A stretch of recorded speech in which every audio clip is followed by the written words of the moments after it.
computadora. Buenos días, profesores y compañeros. El día de hoy, mi grupo, el grupo 9, integrado por Gabriel Rivas, Alberto Campos, Estefanía Herrera, Paola Vázquez, Ragnia Robinson, Natalie Vega y mi persona, María Fernanda Meláis, les va a presentar el tema de vectores. ¿Qué es un vector? En matemática y física, un vector es un ente matemático, como la recta o el plano, que se representa mediante un segmento de recta orientado dentro del espacio euclidiano tridimensional. El vector tiene tres elementos: módulo, dirección y sentido. Los vectores permiten representar magnitudes físicas dotadas no solo de intensidad, sino de dirección, como es el caso de la fuerza, la velocidad o el desplazamiento. Ese rasgo de contar con dirección es el que se distingue a las magnitudes vectoriales de las escalares. Además, un vector puede representarse en un plano cartesiano mediante un conjunto de coordenadas x, y, o en un tridimensional, ya sea x, y, z. Y los vectores se representan típicamente mediante una flecha dibujada por encima de un símbolo empleado.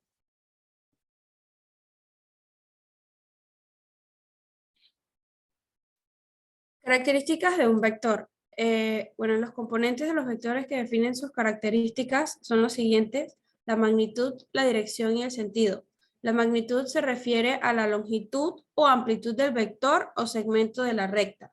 La dirección se refiere a la inclinación que posee el vector con respecto a un eje horizontal imaginario con el cual va a formar un ángulo, y el sentido se refiere a la orientación del vector indicado por la cabeza de la flecha del vector.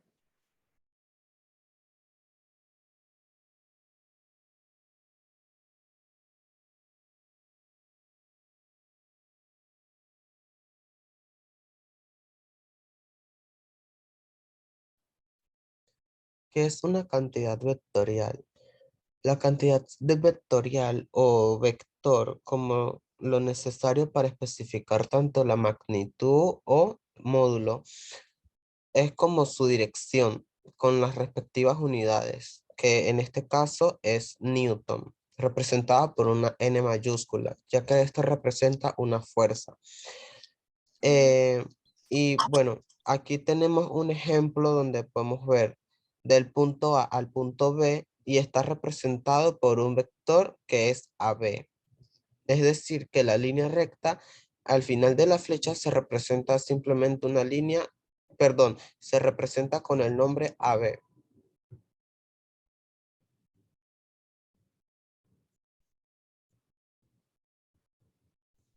¿Qué es una cantidad escalar? A diferencia del vector, la cantidad escalar adquiere un sentido completo a partir de su medida, que lo podemos ver presente en cantidades como el tiempo, una masa, la temperatura y el volumen. En este caso también tenemos un ejemplo de una magnitud escalar que es el tiempo, que en este caso sería 10 como número coeficiente, y la S se representa según el sistema internacional de su unidad, segundos.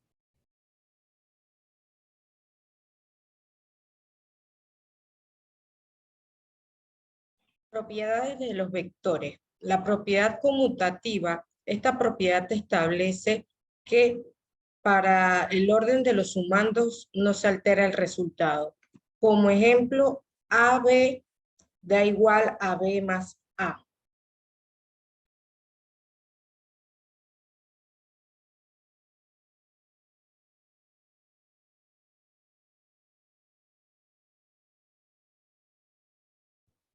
Ok, la propiedad asociativa, en resumen, es la suma y multiplicación de cantidades que al finalizar o posteriormente se suman y, y luego dar un resultado de menor, de una mayor, o sea, de lo que era amplio a un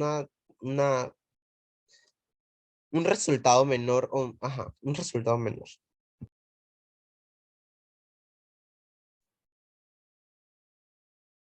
La propiedad distributiva establece un resultado de multiplicar un vector independiente a otro que esté entre paréntesis es lo mismo multiplicando ambos juntos. Del mismo modo, nos indica que el producto al multiplicar un vector por la suma de dos vectores entre paréntesis será el mismo al multiplicar dicho vector por cada uno de los vectores que se esté sumando y luego realizar la adición.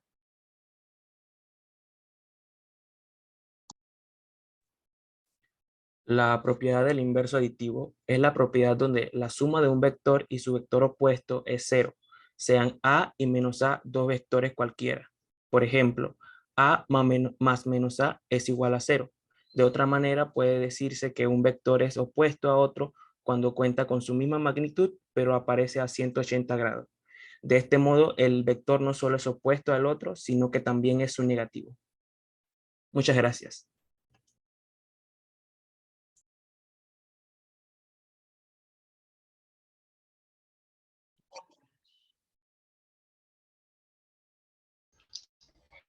Buenos días, profesoras y compañeros. Hoy el grupo número 8, conformado por mis compañeros Helen Cruz, Omar Díaz, Brian Herrera, José Gil, Said Hurtado, Ana Sánchez y mi persona Celia Martínez, vamos a explicar el tema de distancia recorrida en un plano en un punto AB y el vector de desplazamiento en un punto AB.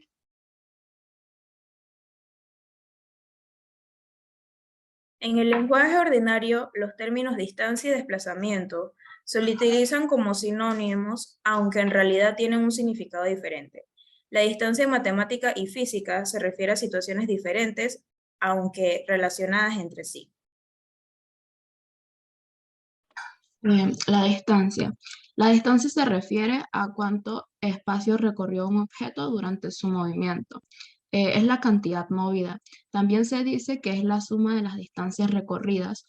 Por ser una medida de longitud, la distancia se expresa en unidades de metros según el Sistema Internacional de Medida. Al expresar la distancia, por ser una cantidad escolar, basta con mencionar su magnitud y la unidad. Y al medir la distancia entre dos puntos A y B, se usa la ecuación raíz cuadrada de x2 menos x1 al cuadrado más y2 menos y1 al cuadrado.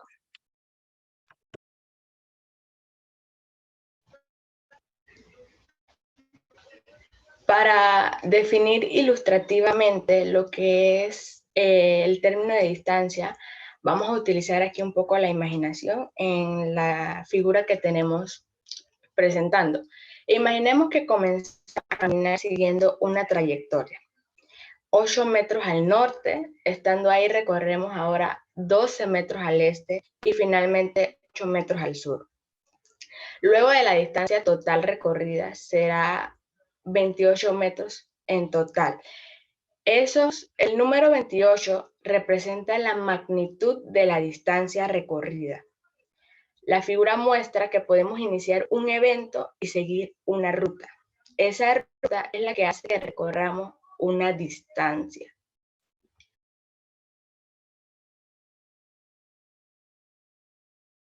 Bueno, nuestro problema de distancia dice, halla la distancia entre los siguientes dos puntos. Sería A menos 1,7 y B 3,4.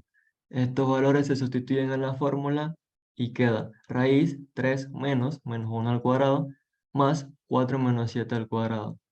Luego se hace la multiplicación de signos y queda raíz 3 más 1 al cuadrado más 4 menos 7 al cuadrado. Luego queda raíz 3 más 1 es igual a 4, se sigue colocando al cuadrado, más 4 menos 7 que es igual a menos 3 al cuadrado. Luego queda raíz 4 al cuadrado es igual a 16, más menos 3 al cuadrado que es igual a 9. Y nos da como resultado raíz de 25, y la raíz de 25 es igual a 5.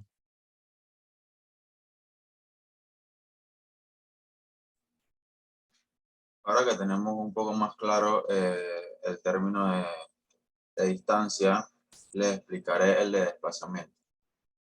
Este se define como la distancia y dirección de la posición final respecto a la posición inicial de un objeto.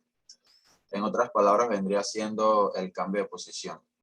Al igual que la distancia, el desplazamiento también es una medida de longitud, por lo que el metro es la unidad de medida.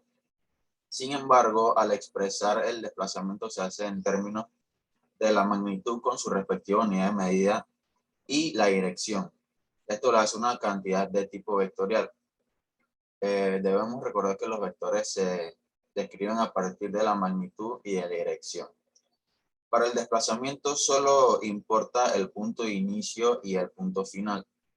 Entonces, matemáticamente, este se calcula con la fórmula que se encuentra en pantalla, donde XF es la posición final y XY es la posición inicial del objeto. Entonces tendríamos que el desplazamiento es igual a la posición final menos la posición inicial. El signo del resultado de la operación indica la dirección del desplazamiento según el sistema de coordenadas definido. Cuando el objeto termina en el mismo lugar de inicio, el desplazamiento será 0. Aunque esto no significa que la distancia lo sea también.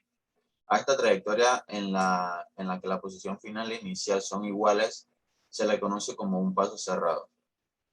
Y bueno, un ejemplo para reconocer el desplazamiento de manera más fácil sería cuando nos trasladamos de un lugar a otro en carro. Digamos que salimos de un punto en Panamá Oeste y nos dirigimos hacia la ciudad. El tramo en carretera que recorremos vendría siendo la distancia recorrida. No es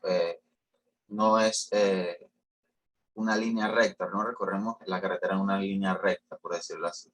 Entonces, si trazaríamos una línea recta del punto de llegada en la ciudad hasta el punto de inicio en Panamá Oeste, este sí vendría siendo el desplazamiento, como se observa en la imagen.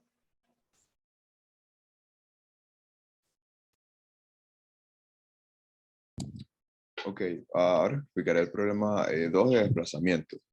Lo primero que deberíamos hacer en este problema sería buscar los datos, y se dice que hallar el desplazamiento del auto, o sea, el problema es hallar el desplazamiento del auto de la posición A a la posición B.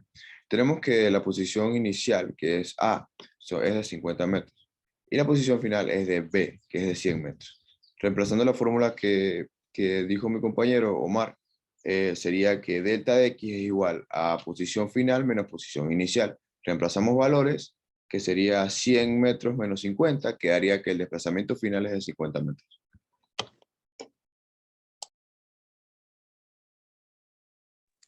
En conclusión, el lenguaje cotidiano a distancia y desplazamiento se le da la misma connotación.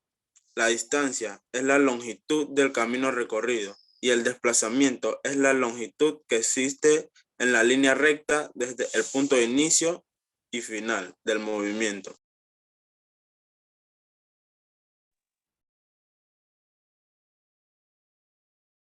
Muchas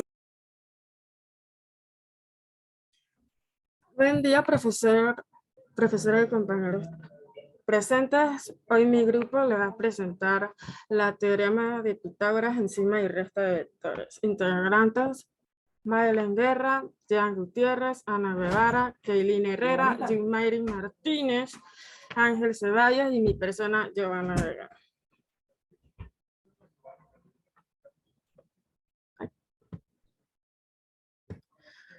Para introducir un poco más el tema, ¿qué es suma y resta en vectores? Okay. Lo que es la suma y la resta de vectores se realiza sumando o restando cada uno de los componentes de cada uno y da como resultado otro vector. Para presentar la suma y resta de los vectores por el método de Pitágoras, tenemos que la resultante la vamos a obtener por medio de la fórmula que sería r raíz rx al cuadrado más ry al cuadrado. Mientras que la resta solo cambiaría el signo, como ven ahí, donde está la raíz de rx al cuadrado, ry al cuadrado. Siguiente.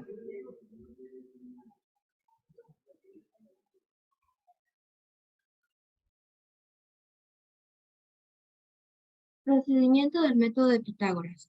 El valor de la resultante se calcula por medio del teorema de Pitágoras, mientras que la dirección o ángulo de la resultante se determina por medio de cualquier función trigonométrica, aunque lo más frecuente es la utilización de la tangente. El vector resultante se dibuja entre el origen del primer vector y el extremo del segundo vector. Esto será la hipotenusa del triángulo rectángulo formado por los tres vectores. La magnitud del vector resultante se puede determinar mediante el teorema de Pitágoras que relaciona las magnitudes de los dos primeros vectores, o sea, los catetos, con la magnitud del vector resultante, que sería nuestra hipotenusa. Y es por la siguiente ecuación ya mencionada antes por mi compañera. Para determinar la dirección del vector resultante, se puede emplear el transportador para medir el ángulo que forma el vector resultante con respecto a uno de los vectores sumados y en forma matemática mediante la función tangente. Y está plasmado en la ecuación que tenemos ahí, que el ángulo sería igual a tangente negativa, el cateto opuesto entre el cateto adyacente. Siguiente, por favor.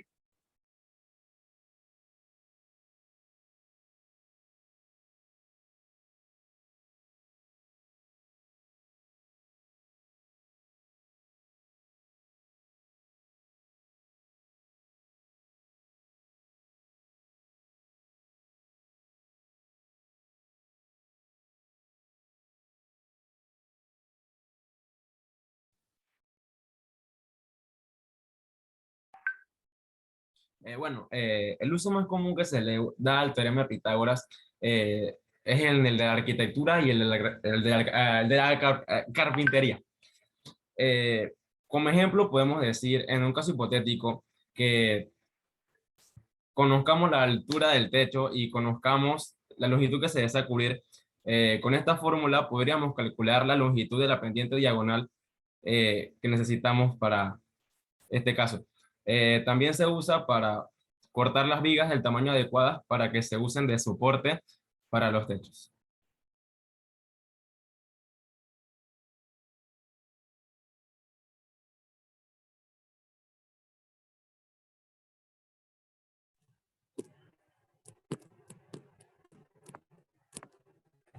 Bien.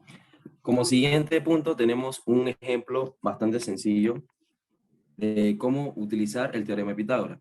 Dice, ¿qué tan alta es la punta de la cometa? Como podemos ver expresado, tenemos un triángulo donde el 6 va siendo la perpendicularidad al cuadrado y 8 va siendo la base. Y X es la hipotenusa, que es la que estamos buscando.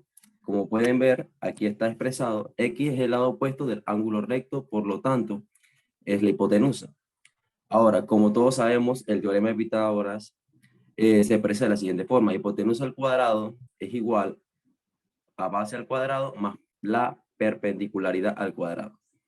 Y aquí tenemos un claro ejemplo de cómo se vería efectuado. X al cuadrado es igual a 8 al cuadrado más 6 al cuadrado.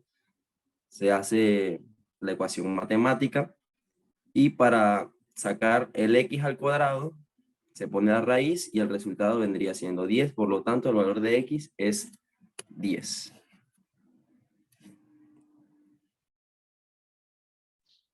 Importancia del teorema de Pitágoras. La importancia de este teorema proviene de la importancia del triángulo rectángulo, que es aquel triángulo que vincula la recta horizontal con la recta vertical. En efecto, la horizontal y la vertical siempre guardan entre sí un ángulo de 90 grados, que es el mismo ángulo que encierra siempre entre sí los catetos del triángulo rectángulo. Este teorema de Pitágoras tiene aplicación y es usado en todas las áreas de la ciencia, ya que todas tienen fundamento matemático.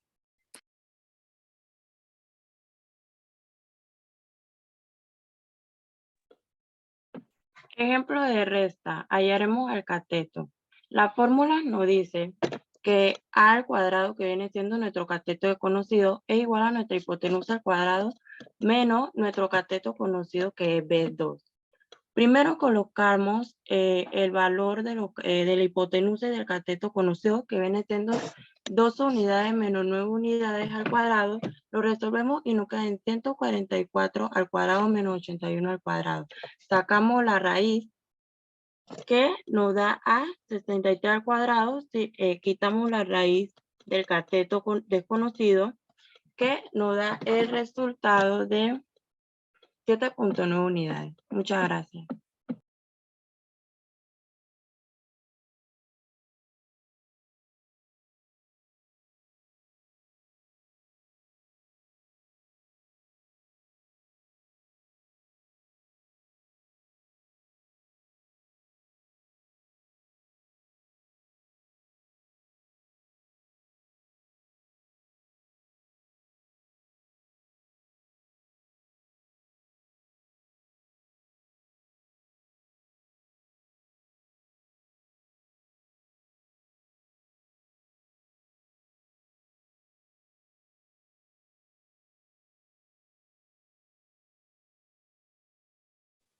Listo. Buenos días. Hoy les vamos a hablar sobre la suma y resta de vectores utilizando el método gráfico, sus características y también explicar cómo es el método paralelogramo y también el de polígono.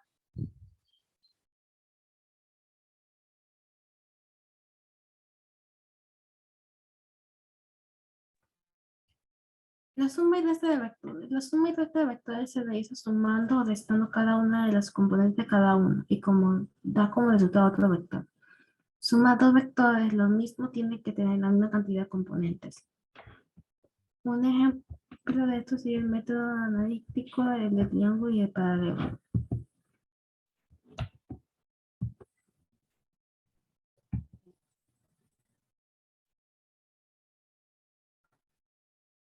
La suma de vectores. La suma de dos más vectores, ¿cómo les va?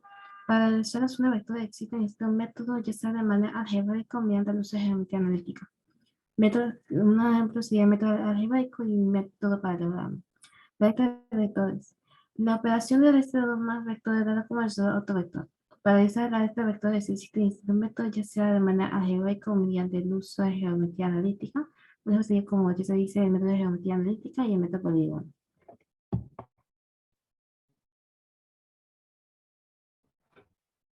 La característica del método gráfico en matemáticas, que es utilizado para resolver sistemas de ecuaciones y consiste en representar las ecuaciones del sistema en una gráfica y ver en qué puntos se corta. Y dice que existen para resolver sistemas de ecuaciones como por ejemplo el método de ecuación de sustitución, el método de reducción, el método de igualación. Sus características serían que estas son despejar la incógnita y las dos ecuaciones del sistema, construir una tabla de valores y representar gráficamente las dos ecuaciones. Estas a la hora de que se conectan, existen tres métodos que si se cortan en el punto de dicho punto es el corte de la solución de la ecuación. Si las dos se superponen, el sistema de ecuaciones tiene una solución infinita. Y si las dos son paralelas, estas no tienen un sistema definido. Como podemos observar, las imágenes está a la hora del despeje, están las tablas y está cuando se representa gráficamente y está en el punto del corte, que sería su solución.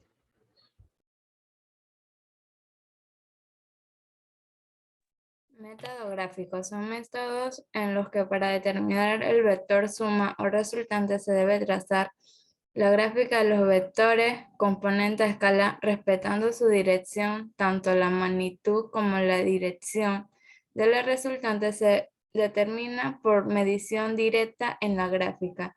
Existen dos tipos de métodos, el método paralelogramo y el método de polígono. Siguiente. El método del paralelogramo. El método del paralelogramo es útil para sumar dos vectores y basta con trazar unas líneas auxiliares paralelas al vector original para formar un paralelogramo.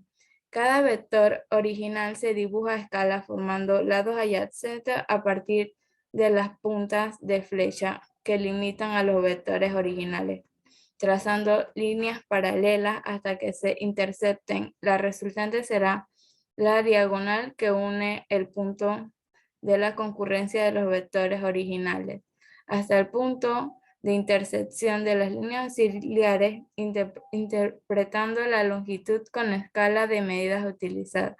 El método del paralelogramo se realiza de acuerdo a las siguientes reglas. Se traza dos vectores con un origen. Al final de cada vector se traza paralela al otro vector. Se une el origen con el punto donde se cruzan las paralelas y este será la resultante. Se mide la magnitud y la dirección de la resultante directamente de la gráfica obtenida.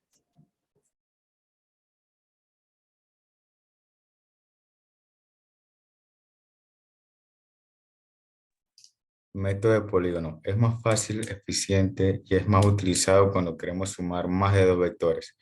consiste en colocar a continuación del otro, de modo que el extremo de una coincida con el origen de otra, y así sucesivamente hasta colocar todos los vectores. La resultante será el vector que cierra el polígono, es decir, es aquel que va desde el inicio del primero al extremo del último vector. Siguiente diapositiva. Resta de vectores. Al contrario de las sumas de vectores, aquí primero tenemos que colocarlo de forma inversa al vector que se le quiere restar. Esto se logra invirtiendo la dirección y el sentido de todos los vectores que se están restando.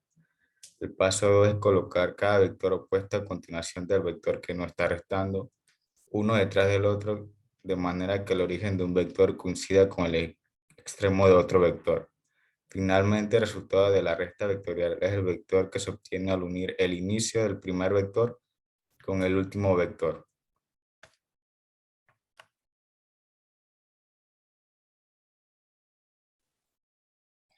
En el método de polígono, aquí tenemos un ejemplo para visualizar cómo sería la esencia del método de polígono. Y tenemos que caracteriza que se toca la cola y punta. ¿Por qué digo cola y punta? Porque también el método de polígono se le llama de método de cola y punta. ¿Y por qué se le llama cola y punta? Podemos ver que la punta en este caso sería la flecha y la cola sería el extremo.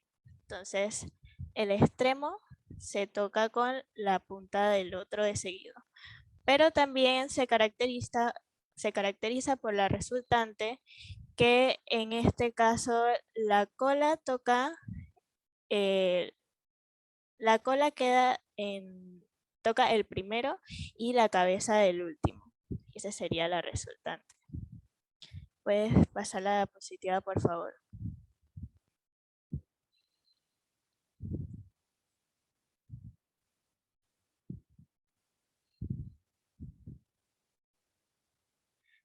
Ya que sabemos visualizar cómo es el método de polígono, podemos aplicarlo a un problema. En este caso, los vectores serían las letras minúsculas, que sería la A, la U, la V, la W. Entonces, tenemos que el vector resultante tiene origen en el primer vector A y el extremo en el último vector, que es lo que acabo de decir con lo de que toca la cola del primero y la cabeza del último. Entonces, se ponen los mismos vectores, los mismos en su misma dirección, en su mismo sentido como están. Y la A se pone en minúscula. ¿Y por qué se pone en minúscula? Para que queden los vectores así mismo tocando la cola y punta. Y también se pone negativa porque se cambió de sentido, que el sentido sería a dónde va la flecha. Entonces, cuando se busca la resultante, tendría que dar lo mismo que cuando se unen los dos puntos del primero y el último. Y por eso da ese resultado.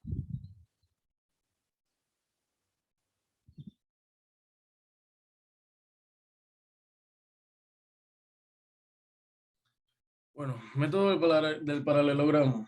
Este es un método ya con más mediciones y un poco que se requiere tener un poquito más de exactitud y precisión, ¿no? A la hora de hacer el problema. Entonces, en el siguiente problema nos dicen hallar la magnitud y dirección del vector resultante del siguiente sistema de vectores por el método del paralelogramo. La línea más larga es la de 80 kilómetros y tiene un ángulo de 85 grados o de 5 grados con respecto al eje de la Y. Y la línea más corta es de 60 kilómetros con 15 grados. Entonces, el método de paralelogramo consiste en sencillamente graficar o convertir este vector en un tamaño en centímetros para que lo podamos de alguna manera calcular de acuerdo a centímetros y no a kilómetros, porque claramente no se podría hacer en kilómetros. Bueno, sí se podría hacer, pero sería muy difícil, ¿no? Entonces, vamos a decir que en nuestra página ponemos un vector de tamaño 8 centímetros y hacemos regla de 3 para sacar cuánto tendría que medir el otro vector. En este caso, son 6 centímetros. Siguiente diapositiva, por favor.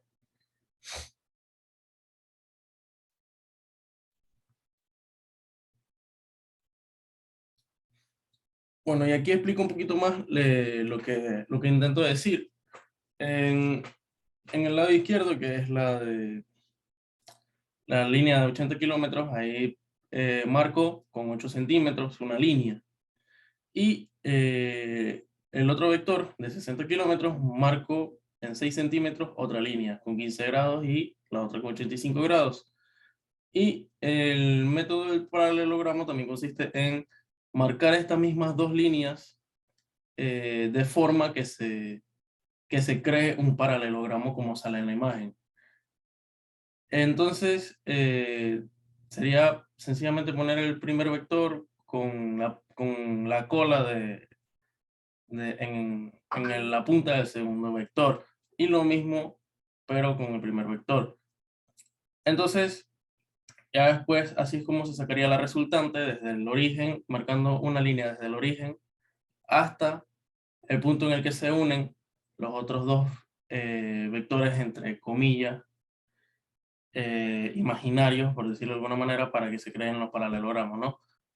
Entonces, esta línea recta es la línea roja que estoy marcando y la llamo vector R, ¿no? Que es vector resultante.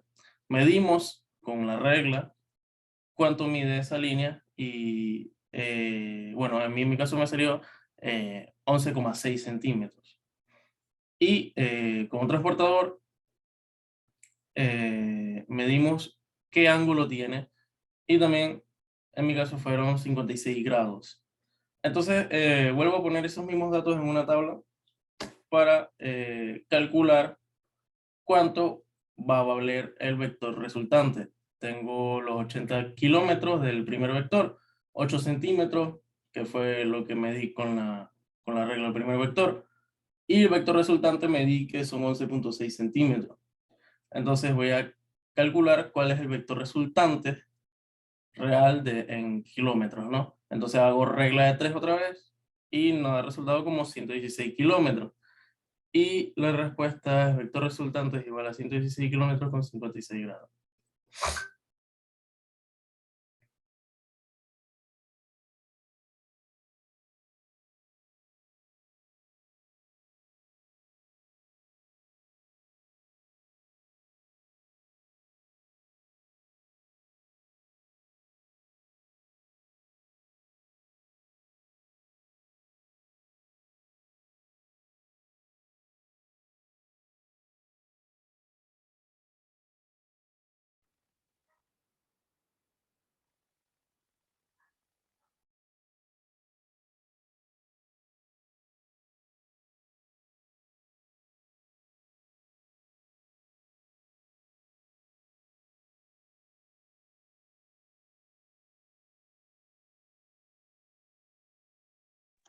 Muy buenos días, profesora y compañeros.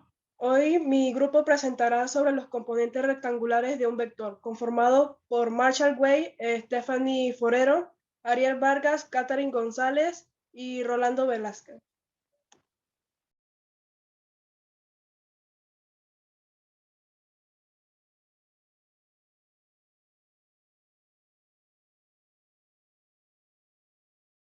Bueno, ¿qué son los componentes rectangulares de un vector? Son los datos que conforman dicho vector. Para determinarlos, es necesario tener un sistema de coordenadas, el cual generalmente es el plano cartesiano.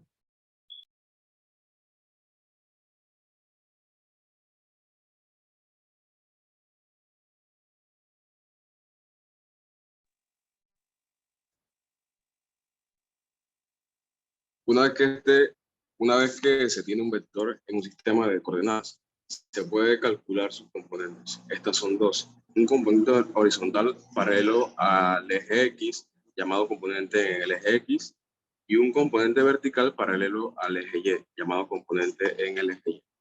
Para poder determinar los componentes es necesario conocer ciertos datos acerca de lo que es el vector. Estos vendrían siendo lo que es su magnitud y el ángulo que se forma con el eje X.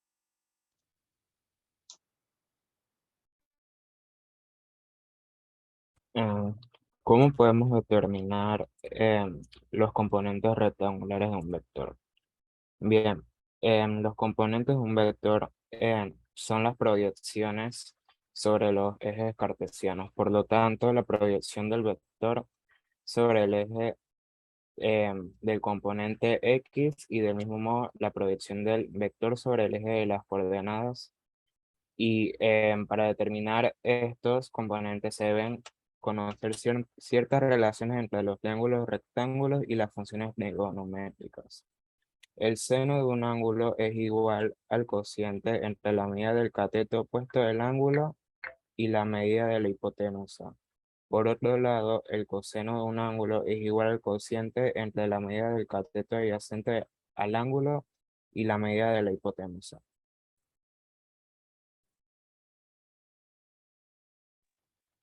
La tangente de un ángulo, al igual que un cociente entre la medida de un cateto opuesto y la medida del cateto adyacente. En todas estas relaciones es necesario establecer el triángulo rectángulo correspondiente. Existen otros métodos. Si dependiendo de los datos que sean proporcionados, la forma de calcular los componentes rectangulares de un vector puede variar, o otras herramientas que se pueden utilizar mucho es el teorema de Pitágoras.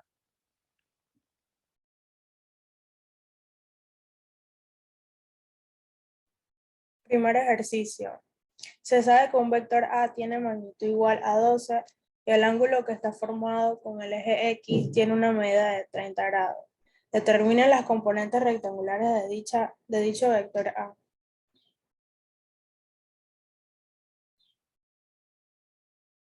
Solución. Si se aparecía la imagen y se utilizaban las fórmulas descritas anteriormente, se puede concluir que la componente del eje Y del vector A es igual a seno de 30 grados igual a vector Y dividido a 12 y por lo tanto vector Y igual a 12 por 1 dividido a 2 es igual a 6. Y por el otro lado se tiene que la componente del eje X del vector A es igual a coseno de 30 grados igual a vector X dividiendo a 12 y por lo tanto vector de X igual a 12 multiplicando la raíz de 3 dividido 2 es igual a 6 raíz de 3.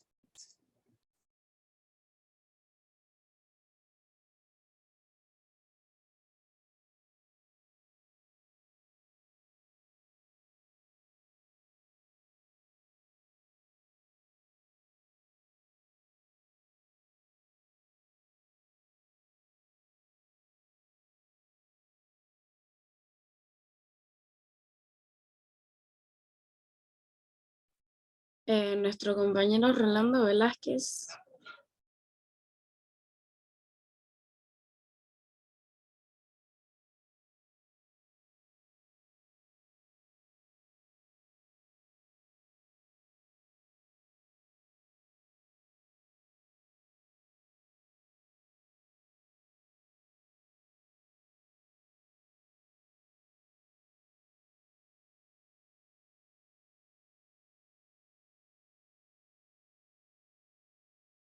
Profe, Rolando sí está, pero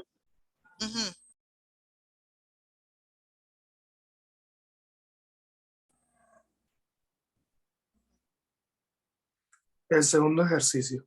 Si el vector A tiene una magnitud de 5, al componente del eje X igual a 4, determine el valor de A en el componente Y.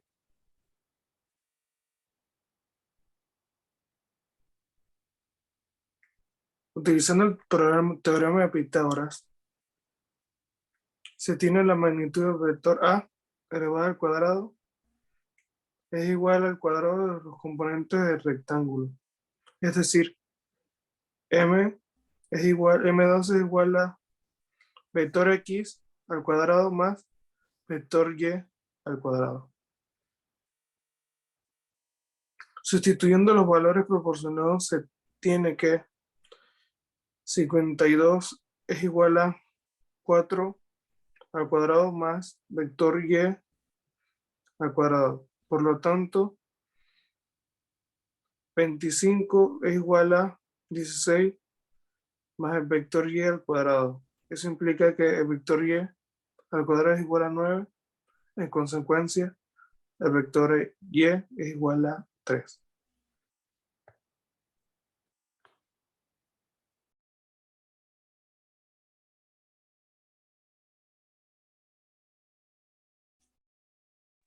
Muchas gracias.